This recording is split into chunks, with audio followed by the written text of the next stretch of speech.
శ్రీ గురుచరిత్ర 33వ అధ్యాయం. శ్రీ గణేశాయ నమ. శ్రీ సరస్వత్యై నమ. శ్రీ గురుభ్యో నమ. ప్రస్తావన: 33, 34, 35 అధ్యాయాలు వివరించే అంశాలు ఇవే. శ్రీగురుడు మఠంలో ఉంటూనే అరణ్యంలో ఒక సాధువు రూపంలో సావిత్రికి దర్శనమిస్తాడు. ఇలా ఒకే సమయంలో వేరు రూపాలతో భక్తులను అనేక ప్రదేశాలలో అనుగ్రహించిన లీల స్వామివారిది. ఇది శ్రీ దత్తస్వామి యొక్క ప్రత్యేకత. ఒక వేశ్య, ఆమె వద్దనున్న ఒక కోడి, ఒక కోతి కూడా రుద్రాక్ష మహిమ వలన, ఒక రాజకుమార్తె సోమవార వ్రతం వలన శుభము పొందినట్లు శ్రీగురుడు చెబుతాడు. వీరి ధర్మనిష్ట వీరి సాఫల్యతకు మూల కారణం.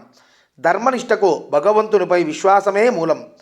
భగవంతునిపై అనన్యమైన ప్రేమ ఉంటే ఆయన శాసనమైన ధర్మం మీద ప్రీతి ఎందుకుండదు?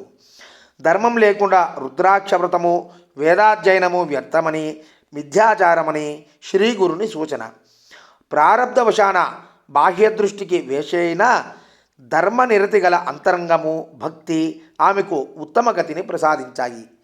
సద్గురు సమాగమం చేత విభూతి రుద్రాక్ష కూడా అతీత ఫలమిస్తాగని, సద్గురు సమాగమం రాక్షసులకు సైతం పరివర్తన కలిగించి ఉద్భవించగలదు అనడానికి రాజు సద్గురు సమాగమం చేత విభూతి రుద్రాక్ష కూడా అతీత ఫలమిస్తాయని, సద్గురు సమాగమం రాక్షసులకు సైతం పరివర్తన కలిగించి ఉద్భవించగలదు అనడానికి రాజు పరాశర మహర్షిని, బ్రహ్మరాక్షసుడు వామదేవ మహర్షిని ఆశ్రయించిన కథలు తెలుపుతాయి. సద్గురుణ్ణి ఆశ్రయించని బాహ్యచార పాఠవం అహంకారానికి, అజ్ఞానానికి చిహ్నం.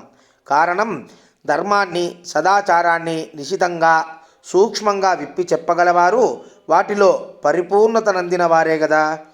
రుద్రాక్ష, భస్మము దేహం పైన ధరించడం అంటే వాటి చేత సంకేతించబడిన పరమాత్మ తత్వాన్ని హృదయంలో శ్రద్ధగా నిలుపుకోవడము అన్నమాట.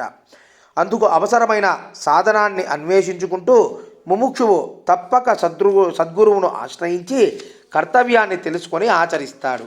అటువంటి శ్రద్ధాభక్తులు కలవాడు సద్గురు కృపను పొంది తీరుతాడు. అందుకే శ్రీరామకృష్ణ పరమహంస జీవాత్మ పరమాత్మల యొక్క ఐక్యమనే కళ్యాణాన్ని జరిపించే పురోహితునుగా సద్గురుణ్ణి వర్ణించారు. ఇక కథలోకి వెళ్తే, నామధారకునితో సిద్ధయోగి ఇంకా ఇలా చెప్పారు. దత్తుడు, సావిత్రి ఆ రోజు అక్కడే నిద్ర చేసి మరుసటి రోజు తెల్లవారుజామునే స్నానం చేసుకుని శ్రీగురుణ్ణి దర్శించారు. అప్పుడు సావిత్రి నమస్కరించి ఆయనతో ఇలా అన్నది: స్వామి, నిన్న నేను శోకిస్తున్నప్పుడు ఒక యోగీశ్వరుడు వచ్చి నాకు ధర్మం ఉపదేశించి రుద్రాక్షలు, విభూతి ప్రసాదించారు. ఆయనెవరు? ఆయన చెప్పినట్లు చేయబట్టే మాకు ఇంతటి మహద్భాగ్యం కలిగింది. మరలా వారి దర్శనము మాకెక్కడ లభిస్తుంది అన్నది. శ్రీగురుడు చిరునవ్వులు చిందిస్తూ, అమ్మాయి, నీ పతిభక్తిని చూడదలిచే మేమే మారువేషంలో నీ వద్దకొచ్చాము. మీకు రుద్రాక్ష మహిమను తెలియజేయడానికే అవి ప్రసాదించాము. వాటి మహత్యం వలనే నీకిట్టి అభయం లభించింది. మీరు మాకు ఆప్తులు గనక వాటి మహత్యం చెబుతాము. ఎటువంటి వారికైనా రుద్రాక్షలు ధరిస్తే పాపాలుండవు, ఎంతో పుణ్యం లభిస్తుందని శృతి స్మృతి పురాణాలు చెబుతున్నాయి. 1000 రుద్రాక్షలు ధరించిన వాడు సాక్షాత్తు రుద్రుడే. అవి దొరకనప్పుడు బాహువులకు 16 వేసి, శిఖలో 1, చేతులకు 24 వేసి, మెడలో 32, శిరస్సున 42, చెవులకు 12 వేసి, కన్నులకు ఒక్కొక్కటి, వక్షస్థలంలో 108 ధరించిన వాడు సాక్షాత్తు కుమారస్వామితో సమానుడు.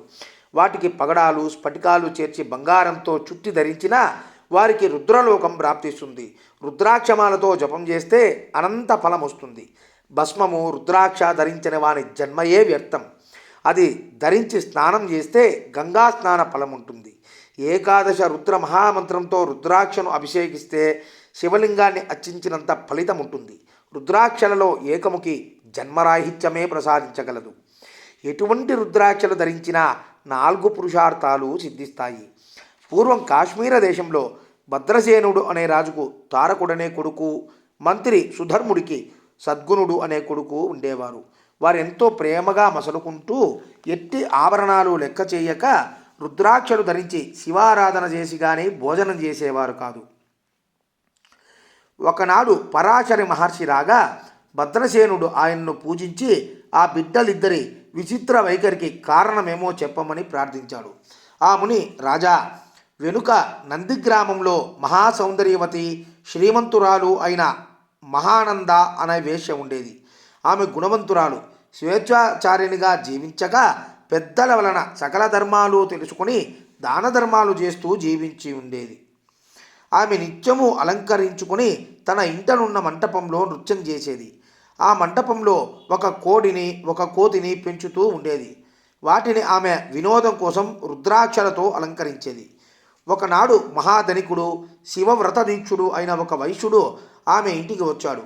అతని ఒంటి మీద విభూతి, చేతులకు రత్న కంకణాలు, అతని చేతిలో సూర్యునిలా వెలిగిపోతున్న రత్నలింగము ఉన్నాయి. దానిని చూచి ఆ వేశ్య ఆశపడి తన సఖి చేత కబురు పంపింది. అతడు ఆ మంటపంలో కూర్చొని మహాసౌందర్యవతి అయిన ఆ వేశ్య తనను సంతోష పెట్టగలిగితే ఆ లింగము ఇస్తాను అన్నాడు. ఆ వేశ్య అందుకు సంతోషించి 3 రోజులు పతివ్రతా ధర్మమును అనుసరించి అతనిని సేవించగలనని తన సఖి చేత చెప్పించింది. ఆ వైశ్యుడు ఆ మాట విని నవ్వి, కులస్త్రీకి వలె వేశ్యకు అదెలా సాధ్యం అని విమర్శించాడు. అప్పుడు ఆ వేశ్య, నా విషయంలో మీకెట్టి సందేహము అక్కరలేదు. నేను త్రికరణ శుద్ధిగా ఆ 3 రోజులు పాతివ్రత్యము అవలంబించగలను అని చెప్పి ఆ లింగంపై చేయి వేసి సూర్యచంద్రుల సాక్షిగా ప్రమాణం చేసింది. ఆ వైశ్యుడు ఆ శివలింగం ఆమె చేతికిచ్చి, ప్రేయసి, ఇది నాకు ప్రాణంతో సమానం. దీనికి ఏమైనా అయితే నేను ఉరిపోసుకుంటాను అన్నాడు. ఆమె దానిని ఎంతో శ్రద్ధతో పూజించింది. ఆ ఇద్దరూ కలిసి ఆ రాత్రికి అంతఃపురంలోకి వెళ్ళాక అదేమి చిత్రమో గాని నాట్యమండపం క్షణంలో భస్మమైపోయింది. ఆ కోడి కూడా బుగ్గైపోయాయి. ఇరుగు పొరుగు వారందరూ కలిసి ఆ మంటలు ఆర్పుతున్నారు. తెల్లవారాక అది తెలిసి వైశ్యుడు, అయ్యో, నా ప్రాణలింగమే పోయింది, నేనింక బ్రతకను అని ఏడుస్తూ అక్కడున్న బూడిదంతా గాలించిన ఆ లింగం దొరకలేదు. అతడు ఒక చితి వెలిగించి ఆ మంటలలో దూకాడు. అతని వెంటనే ఆ వేశ్య నాథా అని కేకలు పెడుతూ వచ్చి తన ధర్మాన్ని అనుసరించి సహగమనం చేయడానికి సిద్ధమైంది.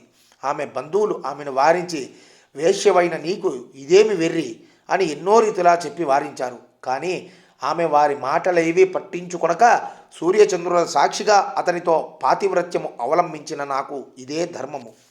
నేనిప్పుడు సహగమనం చేయకుంటే నాతో పాటు నా 21 తరాల వారు నరకంలో పడతారు.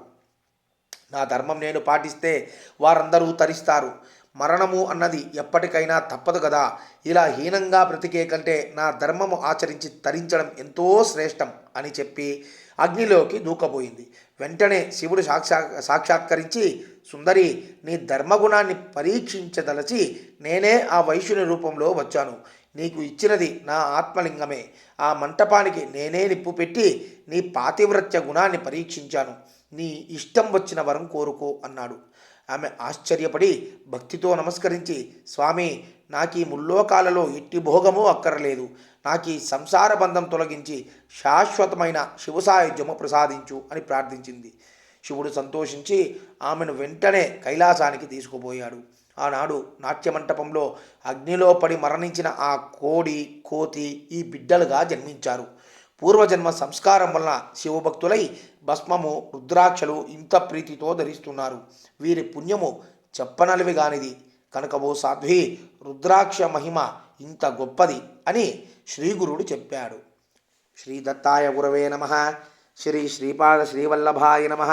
శ్రీ నృసింహ సరస్వత్యే నమః. ఇది శ్రీ గురుచరిత్ర 33వ అధ్యాయం సమాప్తం. జై గురుదత్త.